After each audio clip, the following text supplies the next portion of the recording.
apologize to everyone that's right here. I might stray a little bit so you can see me, but hopefully everybody can basically see the presentation. If not, the slides are online if you need to access them later. So I'm going to talk a little bit about writing secure PHP applications. Obviously there's no such thing as 100% secure, so most of this stuff is just kind of advice and trying to get you thinking along the right lines to keep your application secure. Helps if I turn it on.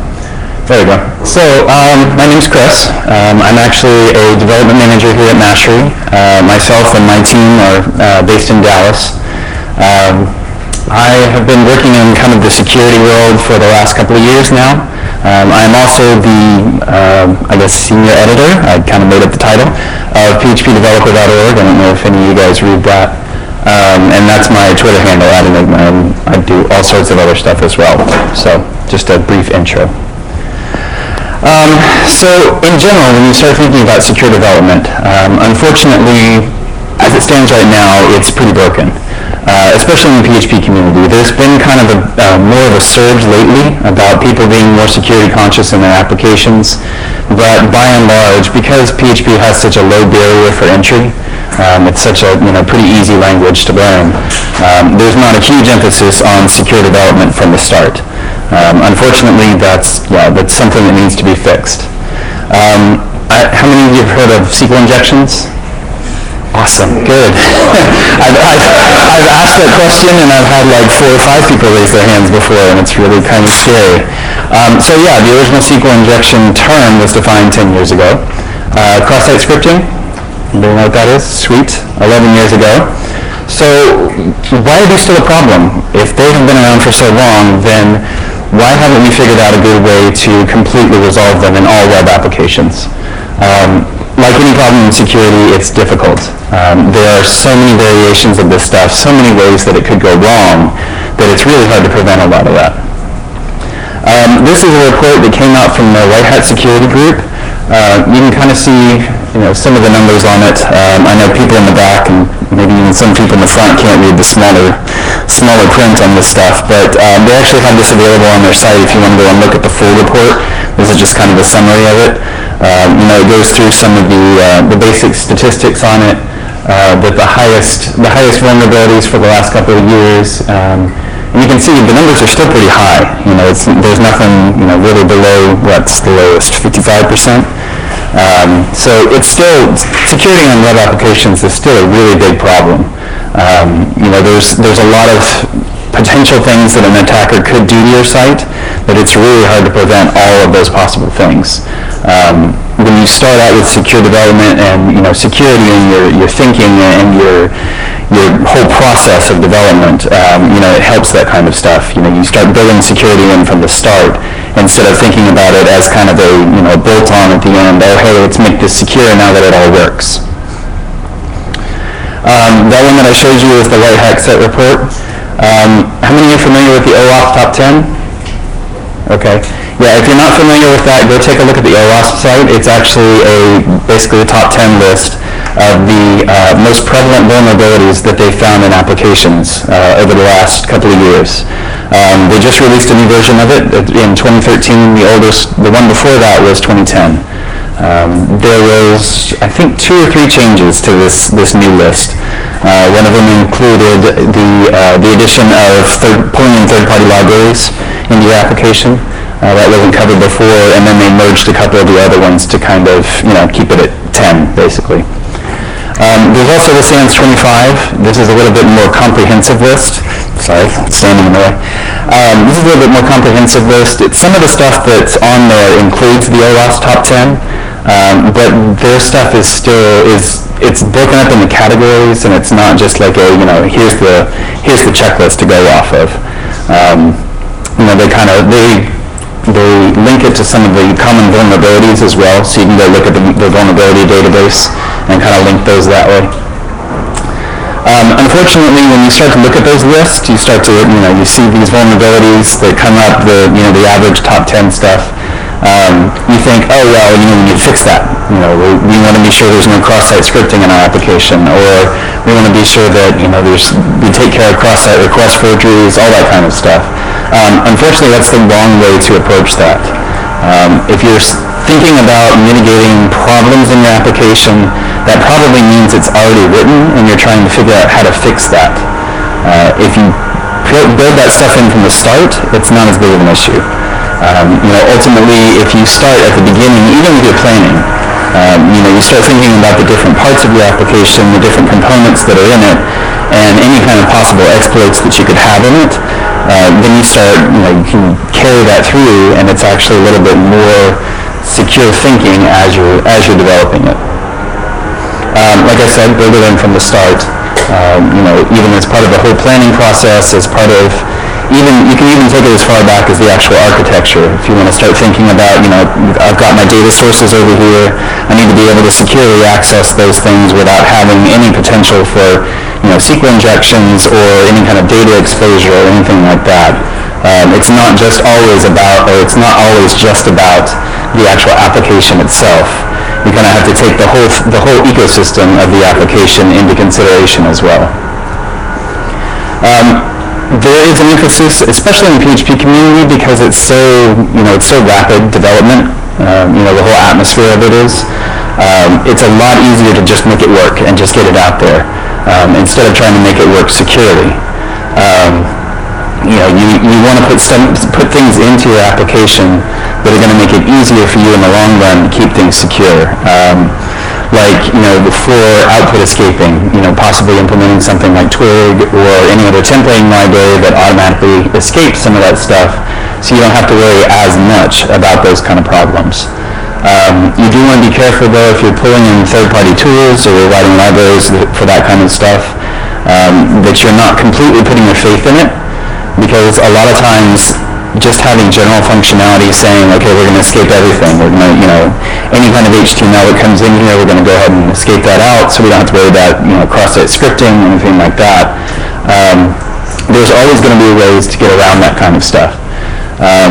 If you're thinking about strings being injected into your application, possibly through get parameters or anything like that, it's not always going to be the right characters for like the less than sign or greater than sign or anything like that.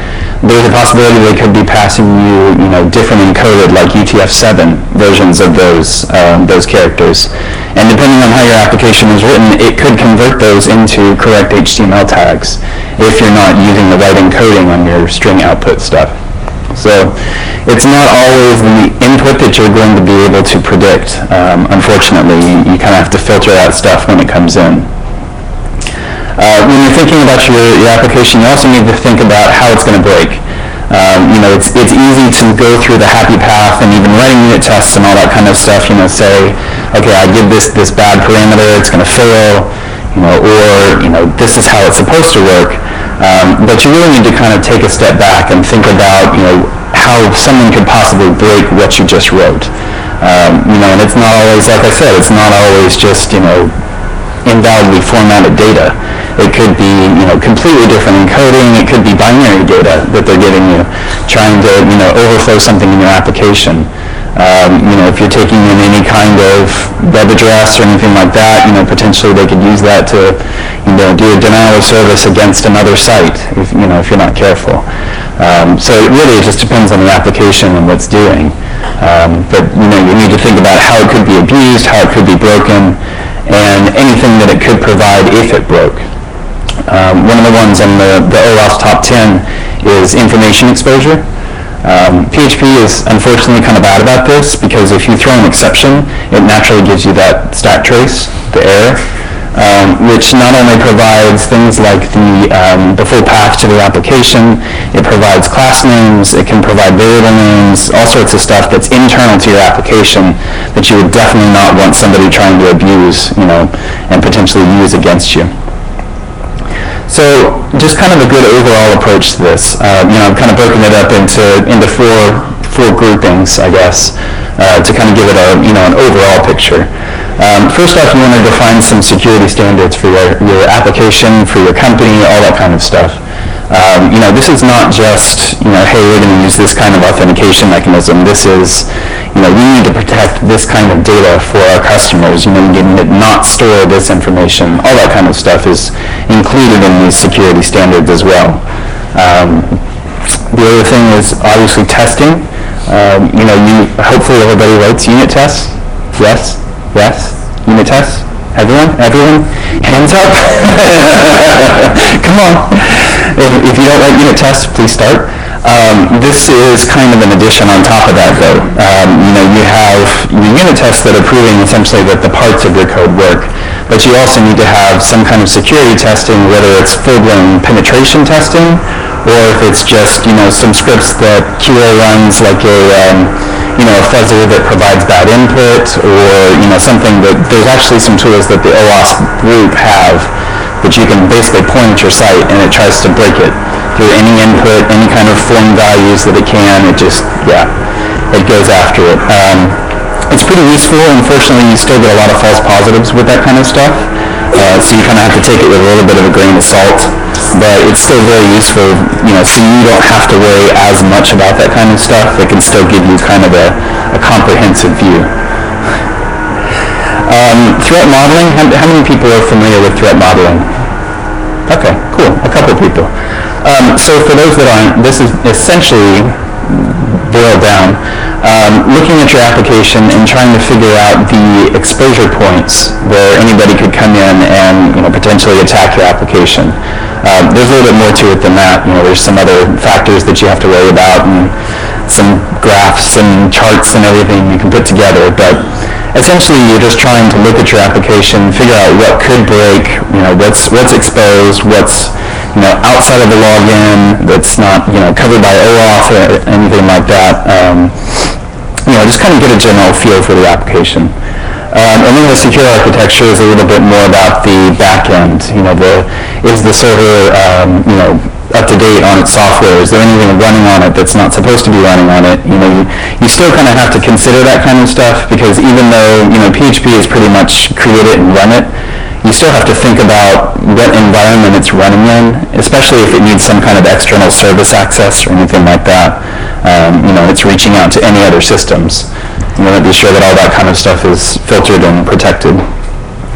Kind of going along with the threat modeling, there's a concept called attack surface. That's a little bit more descriptive of the actual exposed parts of the application. So like if you're writing a REST API, you have all your endpoints that it could potentially access. Some may be protected, some may be not. It just depends. But in the grand scheme of things, what you want to do is reduce that to the minimal set of functionality that you want to provide to your customers or to your users. Obviously, the less attack surface that you have, the less you have to worry about. You don't have to worry about filtering as much or validating or anything like that. For things that just aren't available. It gets really complicated when you start thinking about applications that have both internal and externally facing interfaces, and so you have to worry about the protection on both sides. Unfortunately, some of the largest threats are still internal. There's still companies out there that all the time have people internal, running their applications, extracting information directly out of it, and it's not necessarily an external hacker that's causing the problem. So effective auditing and logging, if you are running any kind of major application, or really any application at all, and you're not logging the stuff that's coming through your system, you're missing out on a lot of stuff. And any kind of auditing, even just running through the Apache logs, the actual request to see what's going on, any kind of event triggers that you can put on that stuff to kind of keep you just up to date with what's going on with your site. If you're logging that information, be sure you're using it as well. It's not going to do any good if you're logging every single action on your site and you're not paying attention to any of it. So you want to have both sides of that. You want to have good logging in your application. You want to have something that's kind of monitoring that logs as well, and at least providing you some feedback on what's going on. Whether it's real time or delayed or whatever it is. When you're thinking about the security of your application, don't try to get tricky with it. There are some tools out there that you can take and drop in, and it works, like magic for your stuff. But if you're trying to write some of the security model for yourself, for your application, be sure you stray more towards the simple side. I've seen a lot of implementations of various kinds of security especially for APIs and stuff like that they just go completely overboard on this stuff. They use 4 different kinds of encryption and try to use it's crazy stuff. And in the long run, it's like anything else in building applications. You build something complex and then you have to go back and modify it 5 months later and you can't figure it out. And also, unfortunately, the more complex it is, the more it's likely to have potential vulnerabilities, potential holes that somebody could use to abuse it. And you may not even know it's there.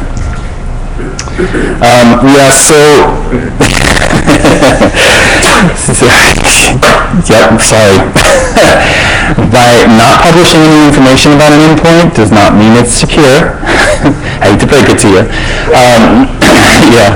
So if you have anything publicly exposed, the chances of it, if it's not published, if there's not any information about it, the chances of it being exploited are less, but that doesn't mean that they're non-existent.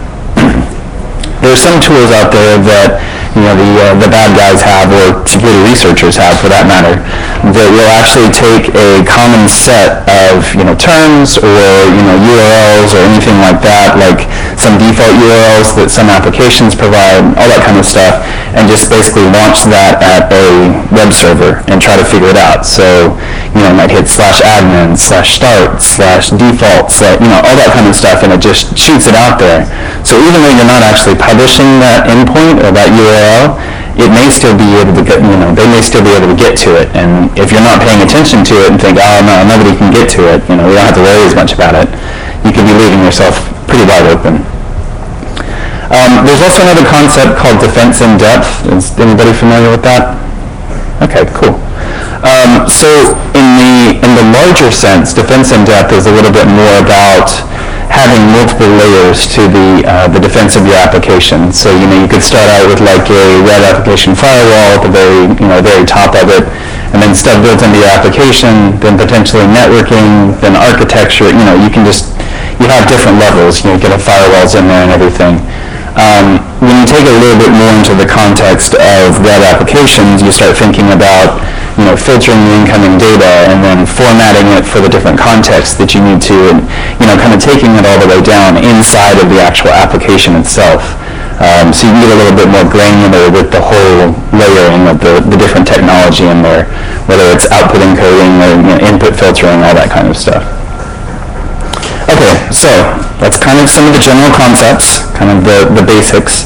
I'm going to talk a little bit more about some of the specifics as it relates to PHP. First up, and I apologize for the people kind of in the back that you may not be able to see this. If you're not validating pretty much anything that's coming into your application, you probably need to start, especially if it's user input. There are some things like, and I mentioned this a little bit later on, there's a concept called trust boundaries. Whenever you have your application, you have certain kinds of trust that the data is coming from, or certain areas of trust. Sorry. User input is way far outside of that trust area. If you have something that's coming from one of your own internal databases that's restricted by IP and going through a firewall, and you don't have to worry quite as much about it. The only thing to think about on this is that the data is not always coming directly from the users. They're not sending in something that could be used for cross-site scripting, something like that. It could actually be data stored in your database that got in there because you didn't filter the input. There's also the potential, if there was an exploit on the server, the database server itself, and they could get to it, that they would override a record by accessing it directly on the server itself. And so be able to overwrite your data without even having to go through your web application. So you need to think about that kind of stuff as you're using the various pieces of data in your app. So there's some tools, or there's some functions built into PHP. Obviously, you can do different things. Like the isNumeric or the C-type functions are particularly useful. obviously, filter bar is going to be one of your best options. If you haven't used it before, you should definitely check into it. It has both validation filters and sanitization filters. So you can give it, a string, like in this case, you can give it a string and say, is this a valid email address? And you don't have to worry about writing some fancy regular expression and, oh, I forgot to take this thing into consideration, all that kind of stuff. It handles all that internally. Obviously it's not perfect, but it's going to get you a lot further than having to worry about maintaining, regular expressions or something. Is UTF-8 or like multi-languages supported too, or is only for English? Let's see. I don't think UTF-8 is supported in filter bar. I don't remember. You might be able to. It's internal Cornutt filters. It's a what? Are you talking about Cornutt filters or? I can't hear you. What? Because I heard the question. Are you talking about Cornutt filters or just in general in terms of filtering out user responses or validation? Well, he's talking about UTF-8 encoding and various other things. Framework and everybody. Yeah. I don't remember. I think there might be an optional parameter out there for the character encoding. I thought character encoding internally was UTF-8. No, it's not. Not all of it, unfortunately. Yeah. There's some functions that are made to handle UTF-8 stuff, but not everything is, unfortunately. Yeah, that too. I mean, like, if you're gonna check if that's valid name, so John is valid name, but like in my language there is specific characters. So is this still gonna pass me false or true on these things? I think some of the filter bar stuff is actually looking at the format of it and not necessarily the characters. So like there's an actual RFC that defines what a valid email address looks like, and that's more of what this is looking for. You still have to have, you have to have a dot, you have to have an extension on the end, that kind of stuff. It's still going to be there. I think it'll still work. I haven't tried in a while. Well, that's for email. Emails does not allow you to Right. That's just a name validation. Like I wrote like my own scripts for my own websites because they allow specifically Lithuanian characters. So and the original one does not gonna work. So my question is this gonna work with it, or is just only like checking is that any character? So John 1 gonna work and say true, or is that just checking like if I'm putting like specific comma characters, or how is this like checking like names or something? So filter bar is a little bit more about checking structured data. You can check like if it's a valid email, if it's a valid URL, if it's that kind of stuff. It's not going to really be used for actually checking the data that they give it. Like if it's a name or something like that, you still have to write kind of your own custom validation stuff. You can do some callbacks in here as well, but it's if you're using more freeform data, this is not exactly what you're looking for. This is a little bit more for structured data. They have, I think it's like 10 or 12 different filters, but it's not like a huge amount. So there's no like kind of tools, like or like validate if the name is like valid or not. Like no. Well, what defines valid? Then it totally depends. I know, yeah. Well, it depends on the app. Oh, yeah. Go ahead. Sorry. Not to get too much off topic, but the biggest flaw I see right off the bat is human readable. I mean, if you allow human readable data to go through, that's the biggest flaw right there. Yeah. It's like I can't stress it enough. Encryption should be a standard on both sides. Don't trust it, client side, but then you have to enforce the rules, making sure that when the data goes through, it's encrypted. Absolutely. It's not about, can the developer figure it out? It's to thwart any single attempt for some guy, some douchebag that's, sitting on a computer that has nothing else better to do, and say, okay, this is too difficult, move on to something else. Yeah. Well, and unfortunately, that's a lot of what some of the secure principles are, is making it more difficult than the next guy. I have to stress that point because I see there, and it was blaring right in my face. Yeah. Okay. I mean, if you're worried about detecting like invalid UTF-8 characters in an email, you can still run through a couple of steps previous to that, like MB detect encoding and convert encoding and move it into a standardized expected encoding, and then run that filter function on it and see whether or not it's after you go through that process, it still conforms to a valid email specification. Yeah. And that still won't necessarily help you with something like a name, which around the globe is completely different regardless of where you go. But if it has a structure that filter bar understands, you can convert the coding and test it afterwards. What I mean, like, there is probably might be two ways, like allowed characters or restricted characters. So if you checking on the restricted characters, so probably there's no language which has like a question mark in the name. It's like restricted one line. But there's like many languages who have like specific characters. Like, so for example, like now if we want to allow like Lithuanian name, we have to write like regular expression which is going to include 4 more Lithuanian letters. If you want to add Estonian language, you have to extend my extension. What if I tomorrow decide to make my project Facebook like, so allow the names like for all one line, and they want to make it still secure. So is there a quick solution? Like it has to be like a one-line tool to be like helpful. To answer your question, because I know about that. Okay, first of all, it's like string data. What is string data? Well, string data is extremely volatile. So the first thing is that does the database have to carry that human readable data? The answer is no. You can keep it encapsulated, and it's quote-unquote encapsulated, so that way, when it touches the data store, it's encrypted, right? And it's encapsulated, so that way, if there's any escape characters at all, right?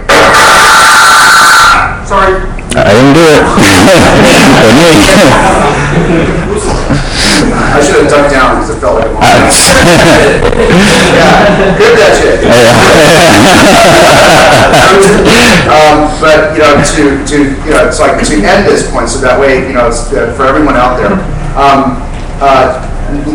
It's like if you have escape characters in there, it doesn't touch the data store. The only thing that handles it is the actual application when it reads it. If it finds any characters that are, I would say, questionable per se, that would be considered an actual escape character, that would be potential damaging to the either data store or maybe the business logic itself, then it's easy to rule out with a regular expression or even a validation check. Right. Well, and kind of to the same point, not just input validation, but also output encoding as well. You want to take like I mentioned, the whole, hang on one sec. The data that's coming from your database or anything like that, if you want to be sure that it's correct data, obviously you want to filter it when it's going in as much as possible. It's not going to be one single check that you can put in and say, okay, this data is safe. Especially if it's more complicated data, like names with various UTF-8 characters and all that kind of stuff. You have to have that whole defense in depth layered kind of structure, multiple validation kind of stuff to be able to correctly filter that data, and then when it comes back out, encode it correctly as well. Like I said, it's not always an attack through the application that could be a problem. You could have something else that's accessing that same database, and it comes in through that side, and then your application uses that data, and all of a sudden it's bad data, and if you just trusted it, then you may be stuck. Justin first. Well, you essentially covered it. Basically, the filter extension is really not meant for that. It comes down to input filtering and output scaling. And I think what you're really looking for, the application that you're really wanting, is a validation framework that validates if it's a right answer, something in expression. Yeah. What this does is it takes all your request data and you get the only form that you ask for. So unless you ask for something that's unescaped or raw data, you don't get that. So by default, it's assumed that the data you're going to be working with is relatively safe. But it doesn't mean that you shouldn't filter it or validate any user data or wherever it comes from. And it also doesn't mean that you shouldn't escape it on the way out, right? Right. And I think that's what extension is. Yeah.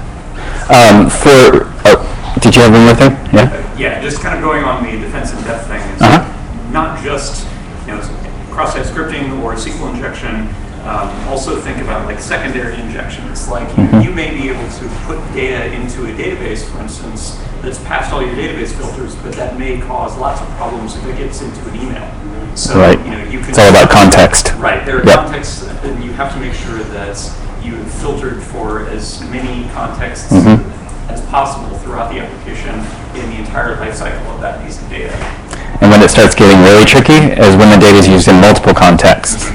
So if it's outputted in an email versus in a web page versus plain text or whatever, there's all sorts of fun stuff. Basically data by relevance then. Yeah, more or less. So these third-party kind of things, this one is one that I found that's pretty useful. It's pretty easy to just kind of drop into your application, the respect validator. They've got all sorts of validation rules in there. It's probably not as complicated as what you're looking for, but it can be extended with other stuff, so they can just be dropped in as other validation methods. That's the URL for it, GitHub respect validation. There is syntax error line before. Where? I see the syntax. Or is that not? I see the syntax error. One opening bracket and there is. Oh, right, you're right. I missed one. I apologize. Thank you. I'll go fix my slides after this. Get out. Oh yeah, so the other side of the thing, output escaping. You know, you're going to have like HTML special characters. You know, if you're just using that by itself, there was actually an exploit in an older version of IE7 that it let UTF-7 characters come through, and PHP didn't catch it because, you know, the HTML special characters doesn't do that by default. So if you're going to use this function, be sure you actually specify the UTF-8 on the end. It doesn't do that by default, unfortunately. I think it defaults to the ISO whatever. I forget what the whole thing is, but. It will in 5.5. Oh, will it? Awesome. Good. They go to a defaulting, the default character set is UTF-8. Awesome. Good. That's good news. I didn't see that one. Yeah. So what does this HTML special character function do? Can you kind of sketch of it? Yeah. So it takes, you know, if they give you, you know, on your get string or something like that that you're expecting, if they give you data that when it's outputted, it would be valid HTML, like in this case, the script tag. You know, if they encoded that in the URL, somehow you had an XSS exploit in your site, then you're just basically outputting that information directly, then they could potentially abuse that.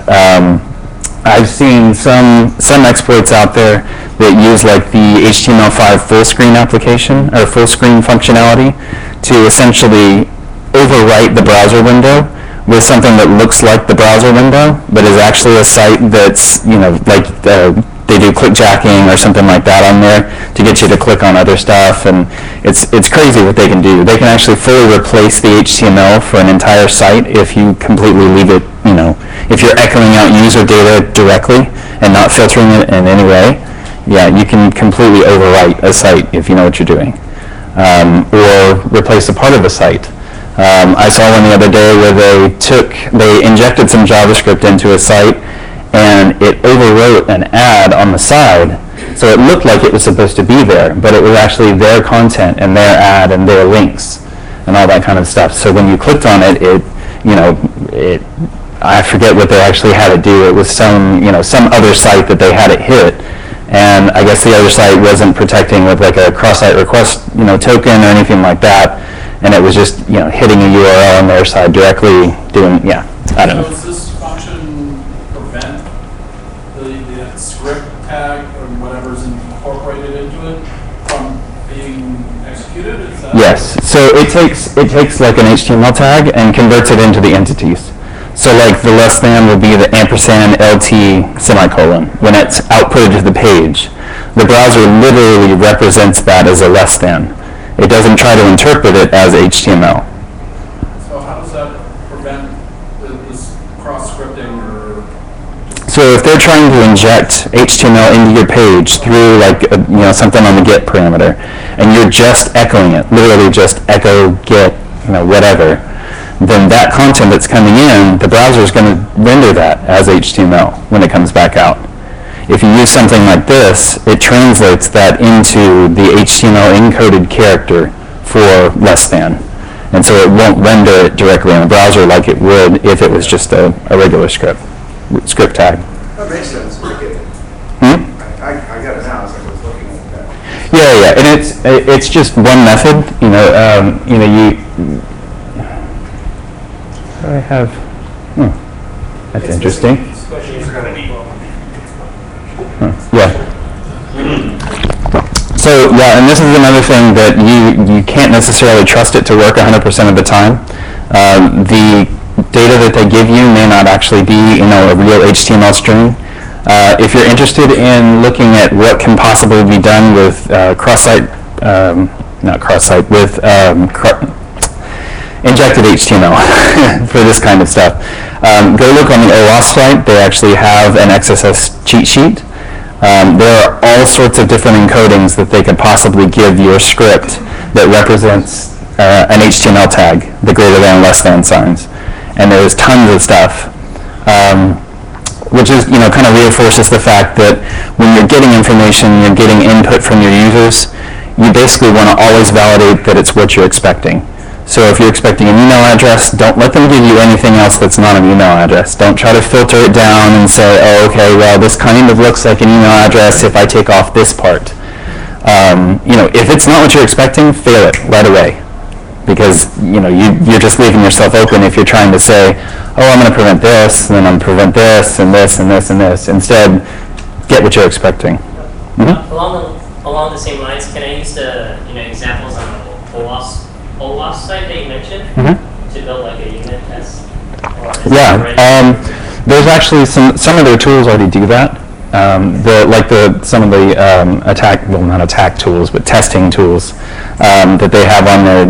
You can point it there and it'll use all those different formats that they have. I think it's like 100 and something now. There's just tons of them on there. So I can integrate that with my unit test? Yeah, you can. I mean, they literally describe each one of those. So you could take that and drop them all in if you wanted to. I don't know if using it in your actual unit test suite you want to have the security testing in there, but having it alongside the code testing, you might want to have it in a separate set of tests that still run through like PHP unit, something like that. But you probably don't want to intermingle them too much, because then it gets hard to run. If you want to run just the code coverage kind of stuff versus just security testing, that. You can divide them up by groups, but maintainability. Yeah. And there are also some pretty sophisticated attacks, like is it Breach, the one where they can spoof the forgery token, and they can do that even if you're using SSH. And the only way to defeat that is if you apply like a hash to it or something and change it. Right, randomize the cross-site token. There's cookie tossing. There's some nasty stuff out there that people really have to know what they're doing, and I think it's outside the scope of even PHP. It just has to do with web app security in general, and I think if you're writing, regardless of what language you're using, you need to look at those as well, because that's something that transcends whatever tool you're using. Yep. So I mentioned some of the third-party libraries. There's in Zen Framework 2, there's the Zen Escaper that's pretty easily dropped in and used. Most of the stuff that I'm talking about, the third-party libraries, is pretty easily installed through Composer, if you're familiar with that. So you can just kind of drop it into your application and go. Jeff? Quick comment on your question about unit testing. If what you're unit testing is like a filter library or something similar to try to escape your data, by all means, you can just grab the whole list of the OWASP, like dangerous character combinations or what have you, and just drop them into a data provider, into PHP unit, and just iterate through those. Yeah. And that's a great way to make sure that you're at least covering the known attack vectors at the time of whatever the time that they publish that list. Yeah, they update it every once in a while. It's not, it's not 100% up to date. I'm sure, there's new stuff coming out all the time, unfortunately. Yeah. It seems to me that the final endpoint is a SQL statement. Are there any libraries that actually you can use to buffer between your SQL statements and your database to put security straight there as a pipe? So there's one thing that you can do immediately that will help with that. Use PDO and use prepared statements. If you're building your SQL strings through actual PHP strings, stop right now, because that's a really bad idea. The prepared statements will actually help with the SQL injection part of it, at least. It's not going to prevent bad data to get in. You still have to, filter that kind of stuff. But that's a good first step. There are some libraries out there, some ORMs that kind of do some filtering for you. I can't think of any offhand that aren't really integrated with frameworks, unfortunately. But just using PDO and using those statements like that is a really good first step.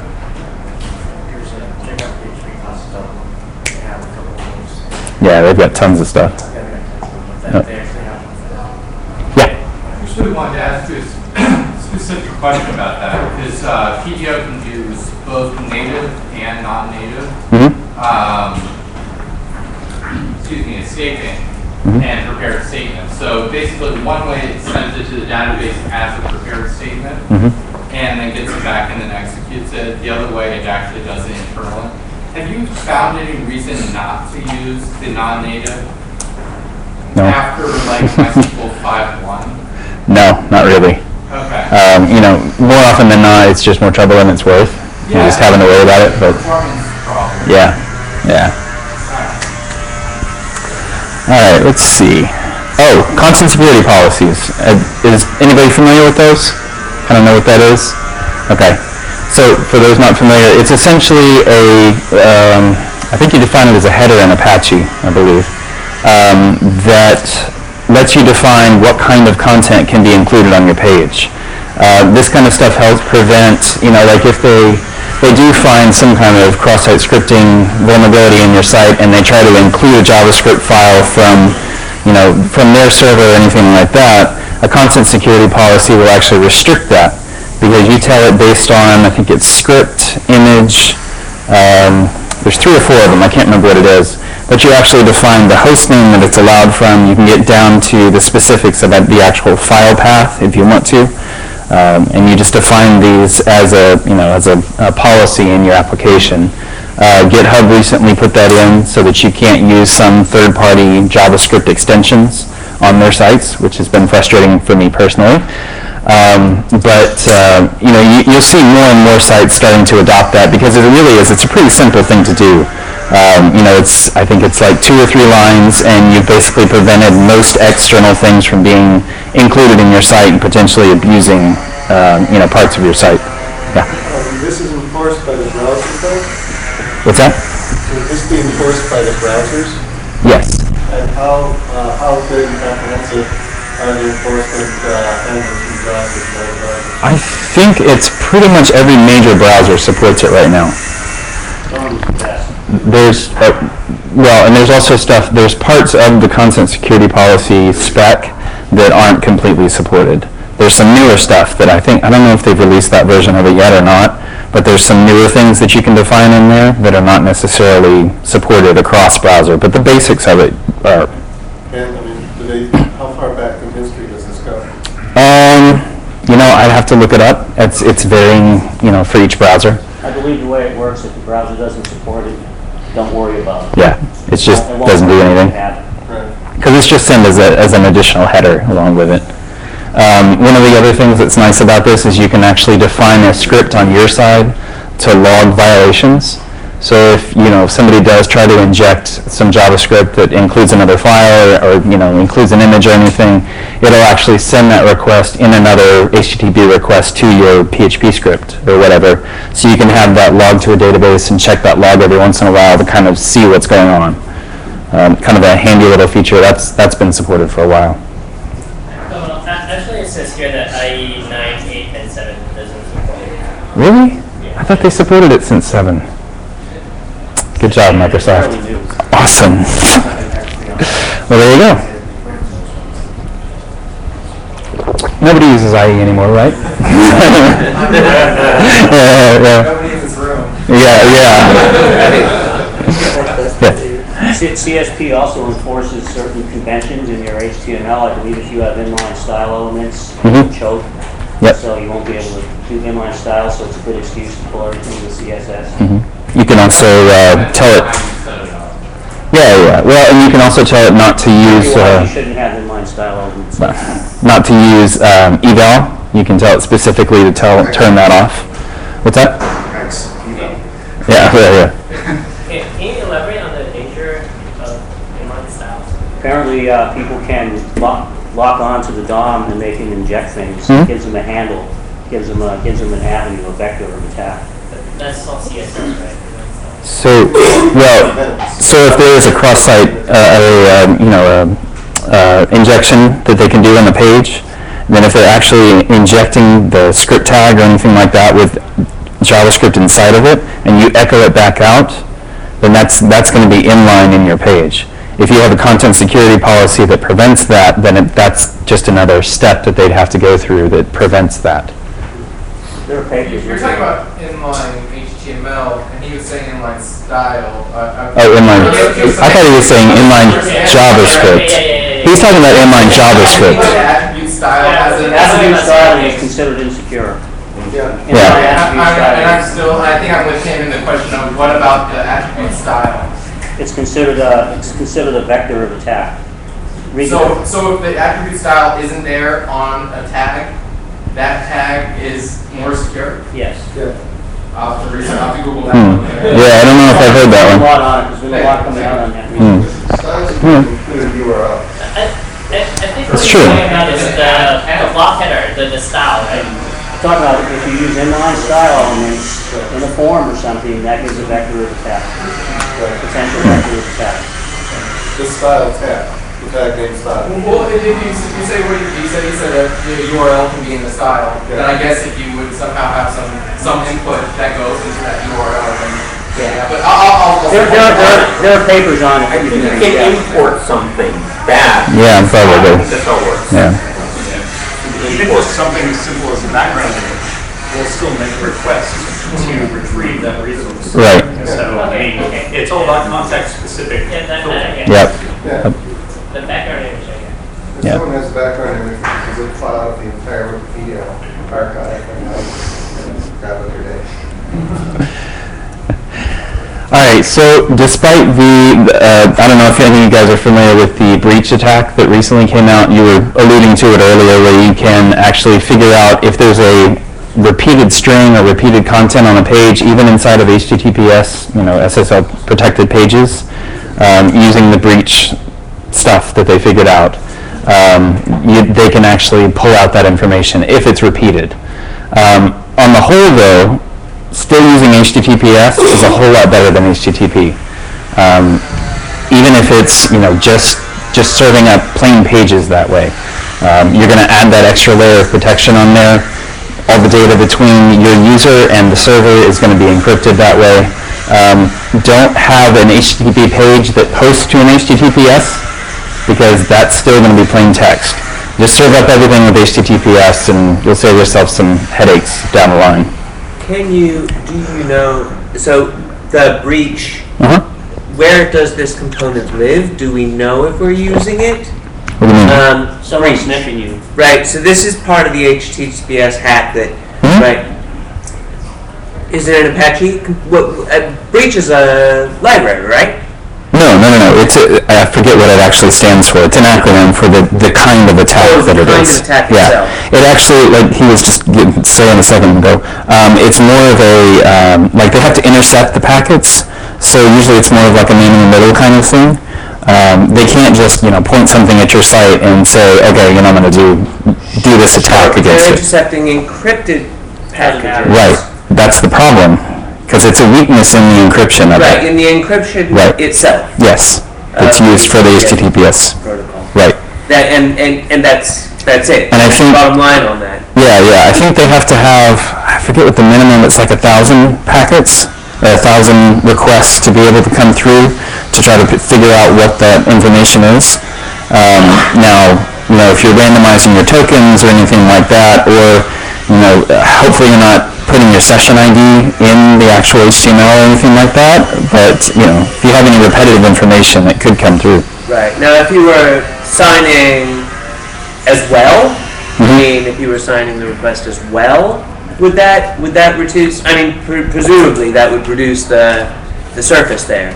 Yes, it would. Yeah, it would reduce some of it. I mean, that's not really mitigating that problem specifically. If you're signing the requests, what you're talking about. Yeah. Yeah, I mean that's not specific to that. If you're regenerating that signature every time, like if it's time-based or something like that, then yeah, potentially. The attack is more focused around the actual contents of the page, though. They can pull out. Well, I'll talk to you about it later. Sorry, I'm getting really sidetracked. Sorry. No, it's all right. Yep, breach. There we go. So yeah. The basics of it uses the HTTP level compression. There's a flaw in there, and it's really only an effective attack when user input is reflected into the page, like cross-site request token or anything like that. Cross-site secret. Okay, so moving on. Another principle to think about when you're thinking about keeping your application secure is returning fast. One of the things that I mentioned in the validation was if you're not getting what you expect and the user just doesn't give you what you need, kick it back immediately. When you're writing your applications, don't handle it, if this, otherwise fail. Check your incoming data, check, what the user is giving you, what kind of stuff, is coming from your data, anything like that. And fail immediately if you have a problem. Throw an exception, return false, anything like that, because you're just giving yourself more possibility and more complexity to have to worry about if you're failing at the end of all your validation checks instead of failing immediately as each one doesn't pass. Yeah? There's actually a third style, actually a secondary style, as a good practice. It's fail by default. So that way, fail closed, yeah. Red fail is automatically returned as false. And so the business logic has to validate itself and say, no, I got really good data here, so give me back true. But if it doesn't, it always comes back false regardless. And so it actually loosens up the requirements in terms of logic, makes it simplified. It actually makes it more. I just wanted to. Yeah. No, that's a good point. And especially if you're worried about the data that's coming out, you want to always fail securely as well. So you're not outputting extra information if you don't have to. Saying, oh well, we didn't find anybody with that specific email address, or we have an account with that email address, but the password was wrong.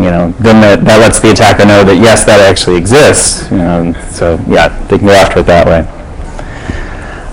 Password hashing, thankfully in 5.5, we've got a new password hash function that's built into PHP. You can tell it what encryption that you want to use. In this case, bcrypt is probably the best right now.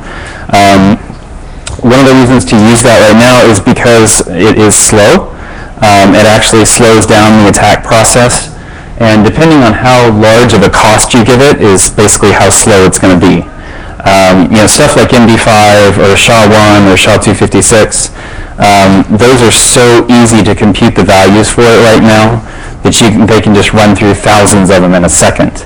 And they can figure out, honestly, the computing power is so large now that, I don't know how many of you have heard of rainbow tables for MD5s. They don't even need those anymore. It's just, they can compute them so fast that they can break MD5 hashes just like nothing. So one of the things that the bcrypt algorithm offers is that it does make it a little bit slower for one thing, but it does a little bit extra that like MD5 and SHA-1 just don't do as far as the encryption. Yeah.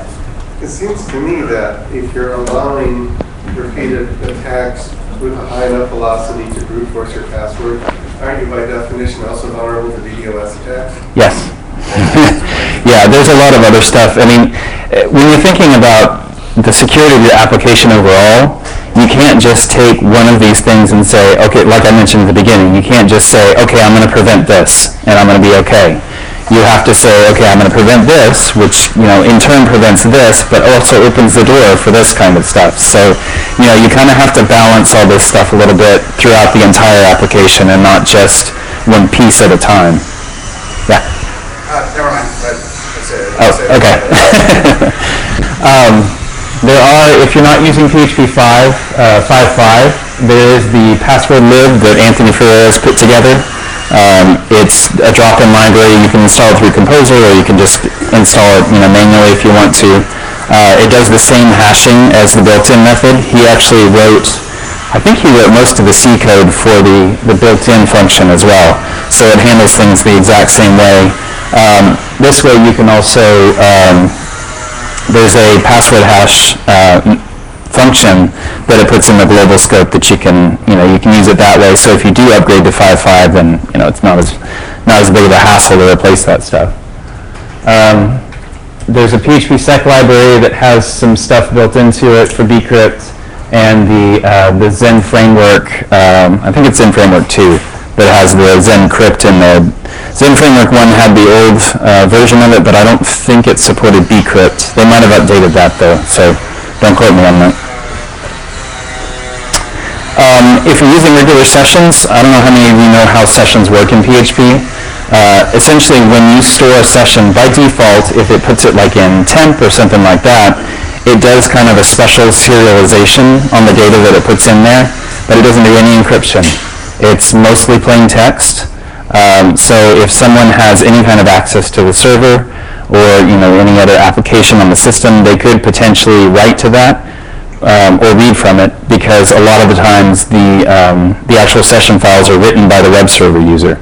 And so they read write by pretty much anybody that has an application on like a shared host, anything like that. We actually use that as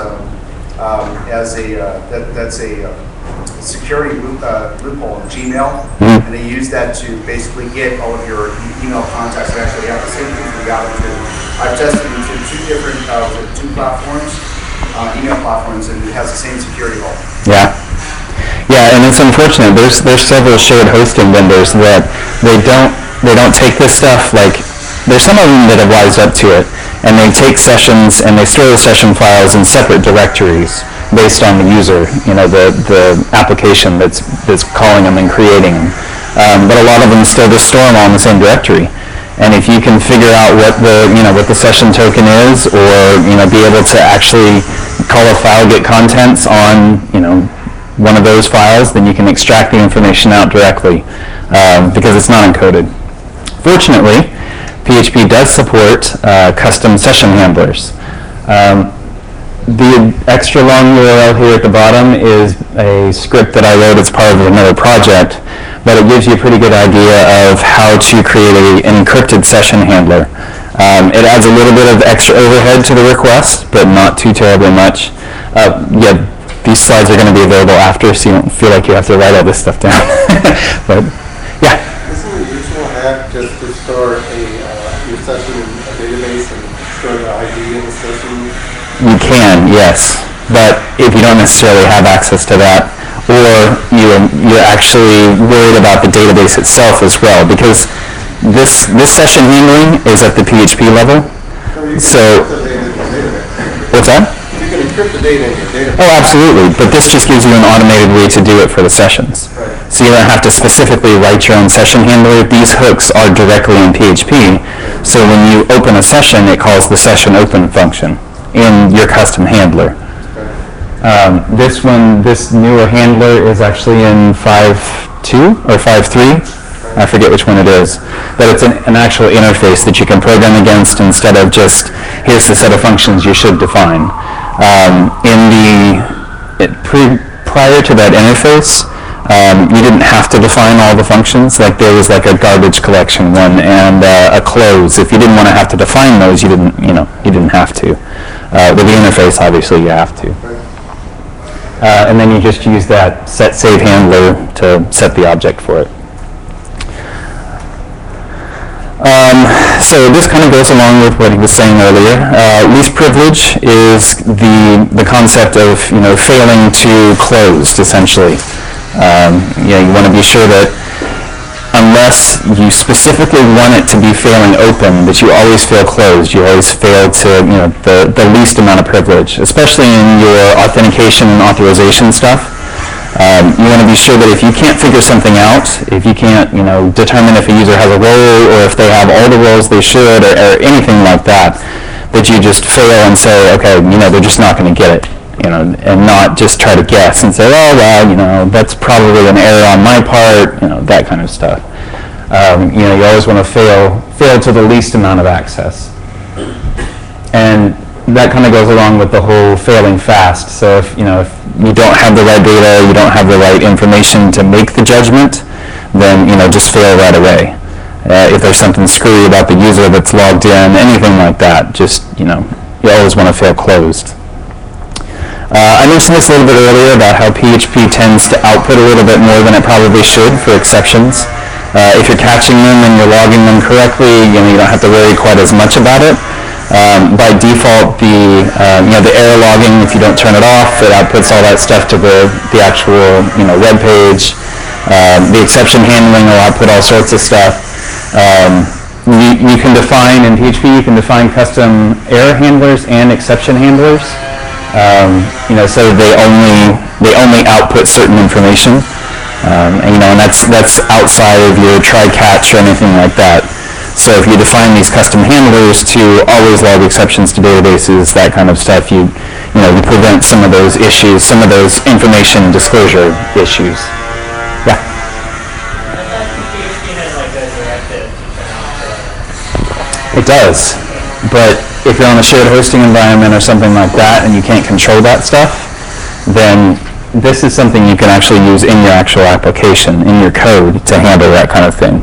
You're shared hosting, by definition, don't you not give a shit about security? You should.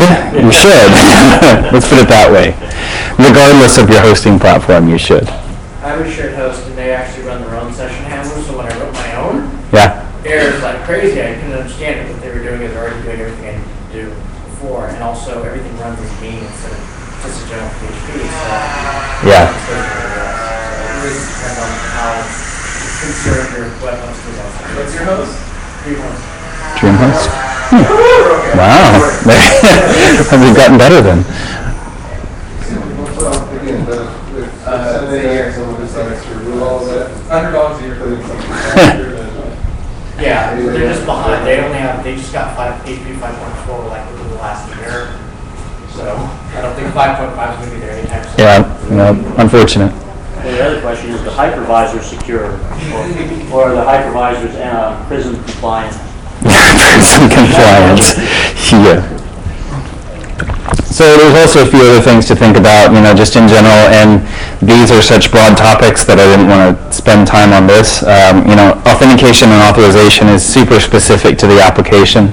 There's all sorts of considerations you have to think about whenever you're determining, how your user data is going to be handled, where it's going to be stored, how you're going to authenticate them. Whether or not you're going to use secure storage, like encrypting information in the database, whether you want to have that extra layer on there or not, whether it's even done in the code or not. It might be, handling on the database itself. Secure resource access is more about having, endpoints or having URLs on your server that are not necessarily secure, but they're not published, that kind of stuff, kind of the security through obscurity stuff. It's, bad idea. There's all sorts of considerations for that. Okay, so when you think about integrating this stuff into your secure development cycle, you kind of want to think about the future. If you're not doing this right now as a part of your development process, how you can kind of work this stuff in. A big thing, a big component of it is actually getting training for developers. I think most of the problem with some of the new to PHP kind of people and the people that haven't been around developing web applications for a long time is that they just don't know. They don't know about a lot of this stuff. You talk about cross-site request forgeries and SQL injections, all that kind of stuff. I mean, by the show of hands, most of the people in here are familiar with that kind of stuff casually, but think about back when you were a year into learning PHP, how much of that stuff did you know? So whether it's actual real training sessions that you go to, you spend 2 or 3 days learning about secure applications, all that kind of stuff, or just something like this where you get together and you talk about it, various people sharing experiences, all that kind of stuff is much better than just not knowing. Did you have something? Well, the thing I was going to say, the biggest concern for me is that I heard a lot of talk about MySQL, but nothing about Cassandra, MongoDB, or Python. I see the smile on your face right away, but these are data stores that I prefer to use as opposed to using MySQL, because MySQL is not necessarily for every use case the best tool to use. So, and then in addition to that, especially if you're dealing with the game industry, which I have, they don't rely on the data stored at all. They want now data, which is volatile data, which is usually done in Memcache or some kind of daemon that sits on top of the process, monitoring all this stuff. So, what does that mean for the PHP developer in general? And my concern, like you're saying about education, is that it's not covered enough, and there's not enough exposure. Yeah, and there's still, even though you're using something like Mongo that's NoSQL, you still can do SQL injections on that. You have to pay more attention to the input filtering and the validation of the data that's coming in than you probably would with having, being able to use prepared statements in MySQL kind of mitigates some of that. But if you're using NoSQL, then it's pretty much fair game. So. Well, the other point that I was going to illustrate was more of not a question, but a validation, is that, you know, a lot of the development I see on there is just a one-up of one solid code base on one system. But then it doesn't really take a consideration of decoupling that and, you know, and educating the developer that yes, you can use more than one system to safeguard your data or with your actual business logic. Like, you know, say for instance, like myself, I mean, I would have an internal API exposed to a client API and making sure that the traffic is limited to those two. The outside clients never touch the inside data. It's like the inside data structure, let alone the internal API. They only get exposed to the external API. So, anyway. No, it's all right. Yeah. What do you think of obfuscating HTTP response codes in production? So when people are trying to probe and look for certain things, you tell them, hey, you succeeded when there's no URL. It's probably more trouble than it's worth. When you start breaking, you know, HTTP response codes and all that, then it gets really hard to debug if you're not paying attention. Yeah, honestly, it's not worth it. You know, you can always fail them with a 500 if you're really worried about it. You know, and then they don't know what happened, essentially. So kind of the next level on that, besides the training, is actual evaluation of the code. You know, this includes code reviews as well as static and dynamic code analysis. There are some tools that are, you know, a little more focused towards PHP for static analysis that are non-commercial. But honestly, you'd probably be better off going with something like Baracode or, you know, one of the services out there if you really want to do good static code analysis. Unfortunately, by the nature of it, you're also going to get a whole lot of false positives. We actually used Baracode at a previous job, and because of the third-party libraries that we were including, regardless of whether we were using that functionality or not, just because it had vulnerabilities in it, we had to drop one or two of the things, or we were asked to. You know, we didn't end up doing it, but you get a lot of false positives with static code analysis. Does everybody know the difference between static and dynamic? So static code analysis, it actually looks at the code and says, it's essentially a glorified kind of grep. It more or less looks through the code and says, okay, you're using an eval over here, or you're using an old encryption method over here, you know, that kind of stuff. That's why there's a lot of false positives, because you don't actually need that stuff in there. There are certain very, very small cases where eval, very, very small, if I could get my fingers any closer together, that you might actually need to use an eval. But, you know, that could trigger a reaction from the scanner. Would that be the lesser of two evals? So bad.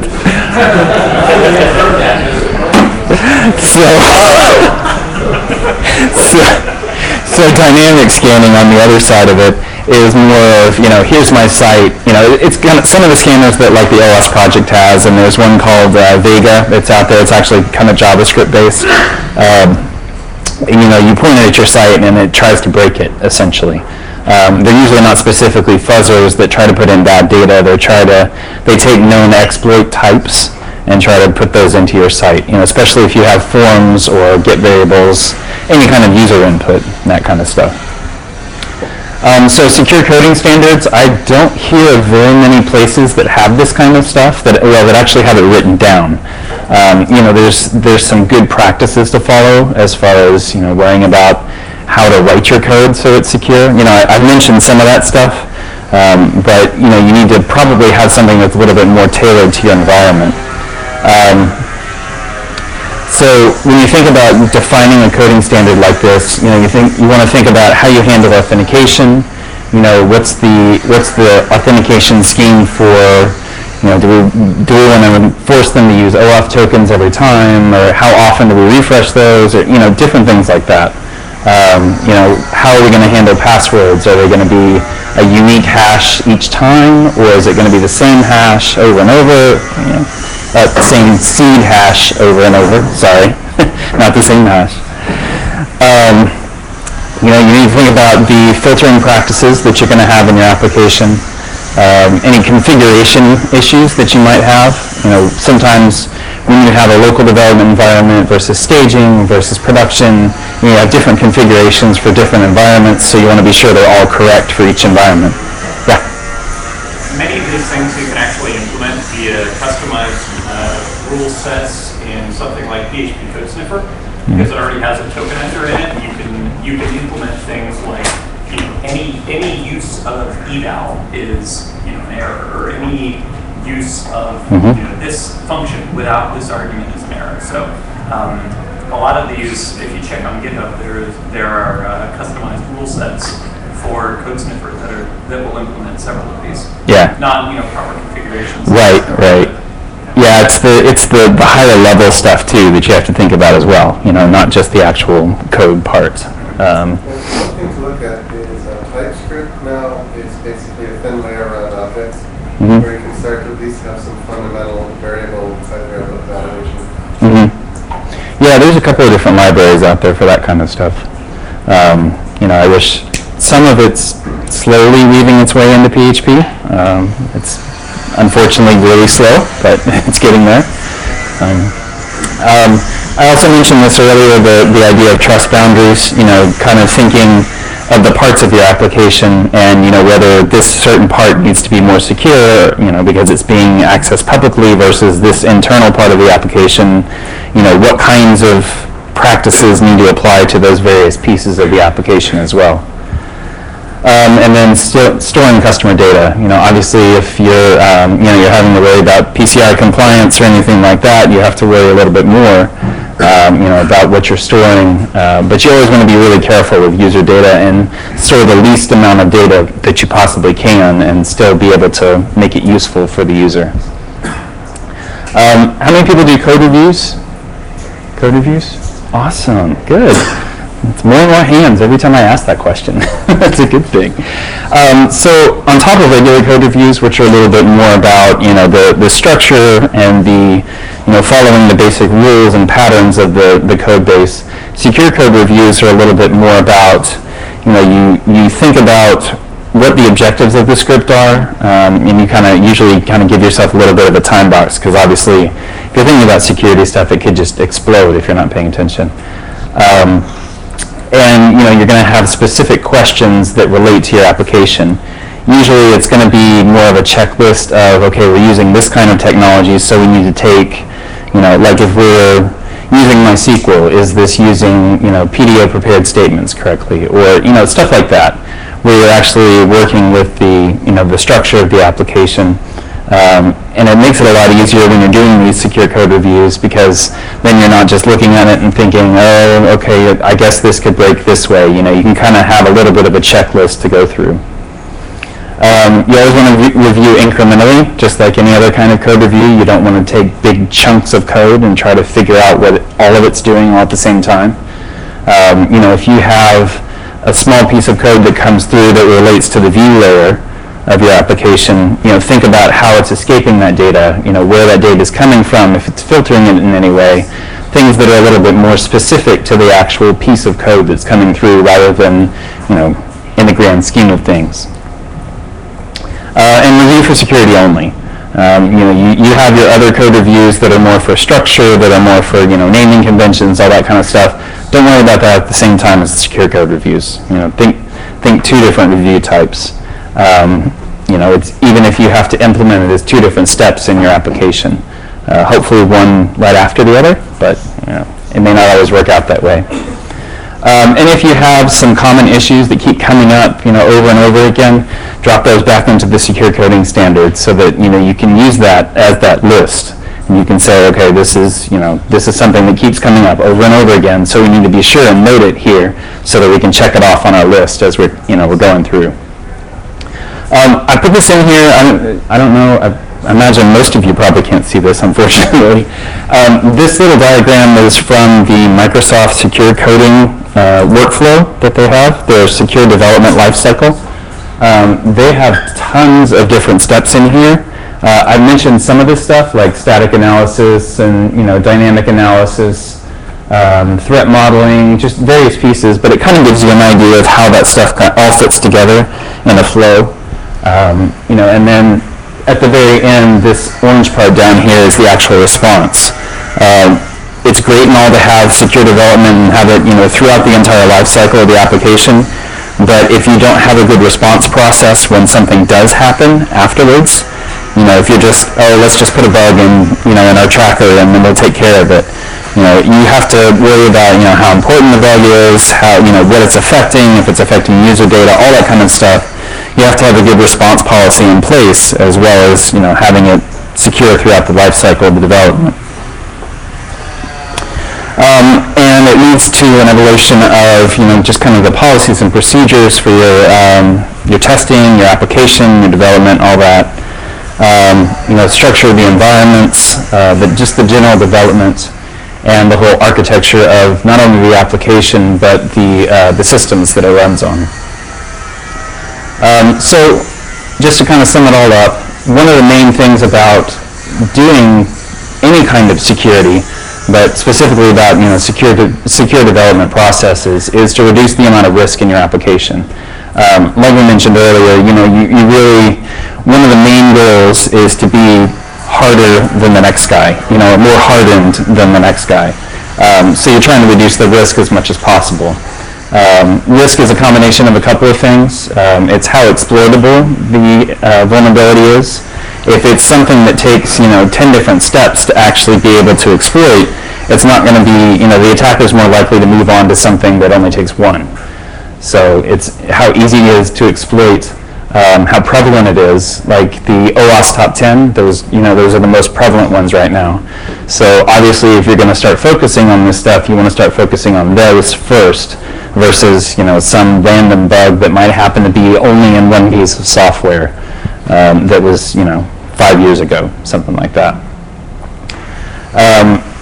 You want to worry about the ones that are a little bit more detectable than others. Obviously, if you have like a cross-site scripting issue and you're just echoing HTML back out into the page, that's a little bit easier to detect than, I gave them this input, it's stored in the database over here, but then when it comes out as an email, or in an email over here, it does this, and yeah, those are a little bit harder for the attackers to pick up on, versus just a, straight output. And then obviously one of the biggest ones is impact. How is it going to affect your customers? How is it going to affect your company? It seems like pretty much every day we hear about some major company that's had some kind of attack, whether it's, a SQL injection that let them dump all the user information, or, just various kinds of information about the applications, passwords, all that kind of stuff. Obviously those are going to be a larger impact. And so people are going to be more prone to go towards things that are going to give that bigger impact to an application. So, just to kind of wrap it up, so fixing the secure development takes more than just knowing the problems. Like I've said a couple of times, you have to think about the whole ecosystem of the application. You're not just fixing cross-site request forgery issues. You're not just fixing SQL injections. It's always going to be more than one security problem that's going to be the attack. More often than not, it's one that leads to another, and progresses down the line. You're not just going to say, oh, well, they just used, cross-site scripting or anything like that. It's always, they use cross-site scripting to do this, and then that did this. It's always going to be multi-layered. So treating them in isolation is not going to be as effective as trying to, represent them as a whole. So that's pretty much it. Thank you, everybody, for discussion and feedback. I appreciate it. That was really good. It's much better than just standing up here and talking for an hour or whatever. So, yeah. I'd like to ask, is HTML sanitizer still the best library for filtering input? It's still really good, yeah. They keep it pretty up to date. And obviously you're still going to have some issues just because, you could be getting any kind of data in there, not necessarily, HTML or whatever. So you still want to kind of do some filtering and handling on it, but it's a good tool. Is the library better than HTML sanitizer? I can't think of one offhand. Unfortunately, usually I just don't take in HTML, so. Yeah. Just a question. What are your thoughts on, is it treating the front end instead of, it's like client response, repetitive client response, instead of treating it as a front-end application and encapsulating it more as a front-end application where the response eliminated it to just a single page, and the actual output is updated, and it never goes to another page. It just stays in the same page. What do you feel about that type of architecture? Is it possible to actually take that type of architecture, and making it secure? I guess I'm not sure what you're asking. Single page web app, Right, but what about it? WebSockets. Okay. Right, I get what he's asking. I get what he's talking about. I just don't get what he's asking. He's saying there's not all those responses and requests going back and forth. Right. So he thinks that's maybe more secure. Well, but then it puts You into think that's question in more terms of, separation concerns, in terms of business logic. Right. Because if you do like more of a style of a front-end application rather than just, tap the response and making it a dummy client, actually making it more responsive, then, it actually helps alleviate a lot of the, a lot of the heavy lifting that the server has to do in terms of providing the output, rather than just providing data, like data pairs, or JSON responses, instead of having to deal with HTML output. I mean, that's the biggest. Go ahead. I'm sorry. It seems like you're moving the football, because if your script is accessing your data APIs, their script can also access your data APIs. True. That's absolutely true. But then, it's like, are they on the actual client machine? And, do they know exactly, it's like which, if you're actually salting the responses, and say, for instance, like your data is encrypted when it goes through the pass, and only decrypts when it gets to the other side, then do they know which, it's like which encryption that you're using, for passing that data?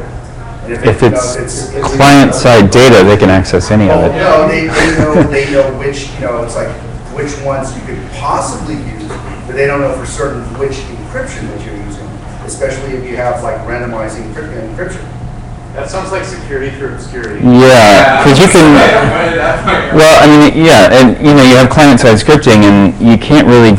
I mean, you can do encryption, kind of, Well, I mean, but it's the thing. still client-side. I've thought about it in terms of like what if, right? Not whether or not I think it should be done. It's a question of, how could it be done, and should it be done? And then what would be the software concerns, and is it possible to do it in JS? I don't think it can. Well, people do single-page web apps using things like Node.js and do everything over WebSockets or whatever.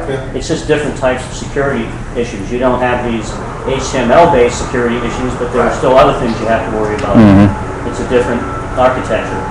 Okay. And as he said, you take architecture into consideration when you're planning your code reviews and what you're going to use and all that stuff. Yeah, that's a very valid architecture. A lot of people are getting pretty popular.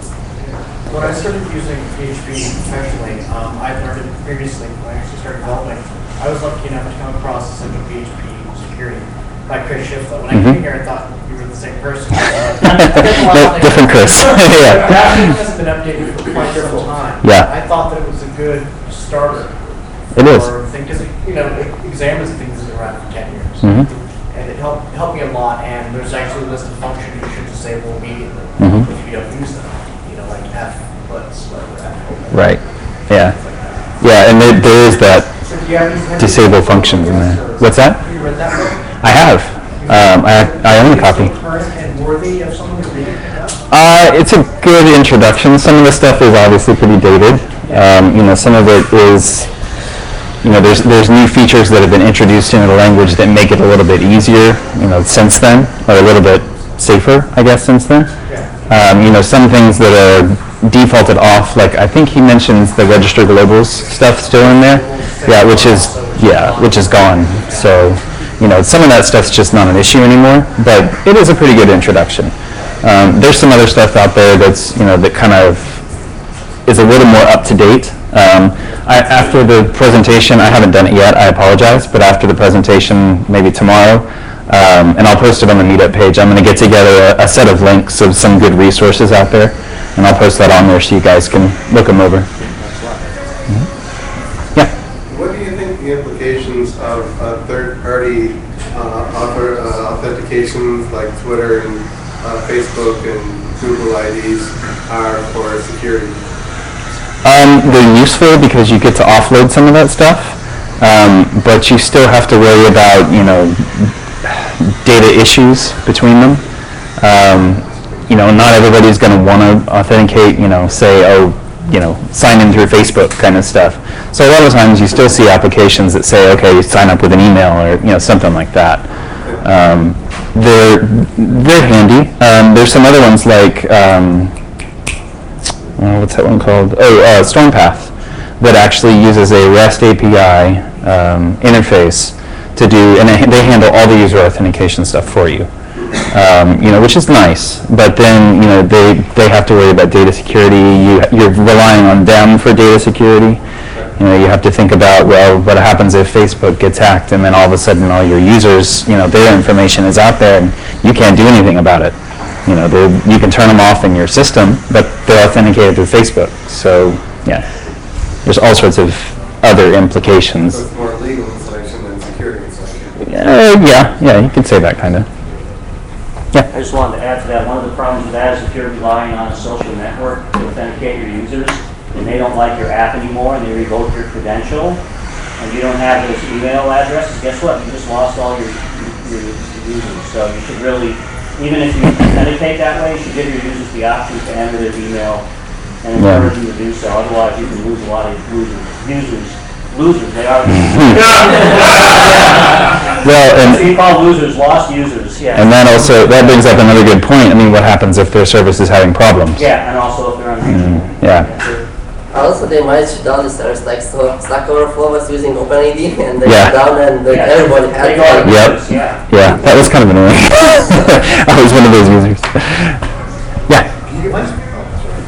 One thing I was told to ask about something I've never heard of, and that is a stack attack. Stack attack. Have you ever heard of that? No, I'm not sure what that relates to. An attack on the PHP stack. Yeah, That's all I was taught. You've heard of it? I've heard of it where they try to make lots of calls and overload it and break the stack or something, but it seems like... Yeah, that's really hard to do in PHP because it kills off the process after every time. It's not like a long-running process or anything. Yeah, it's probably more related to an exploit in the actual language than something, yeah.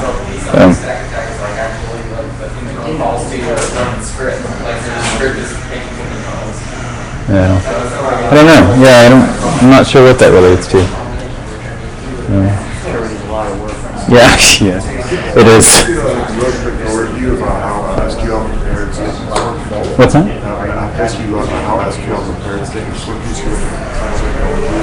Oh, yeah. So basically what it does is whenever you put in the SQL statement, it essentially sends that and parses it first. And then when you send the values, it basically just fills in the blanks. So it sends it and it uses, it's not token, I don't know how it uses it internally, but you define the placeholders for that data inside of it. And then when you send that data, it just internally replaces that stuff. So it's not actually dropping it into a string or anything like that on the back end. It's doing it at a much lower level than that. Hey, it's figuring out.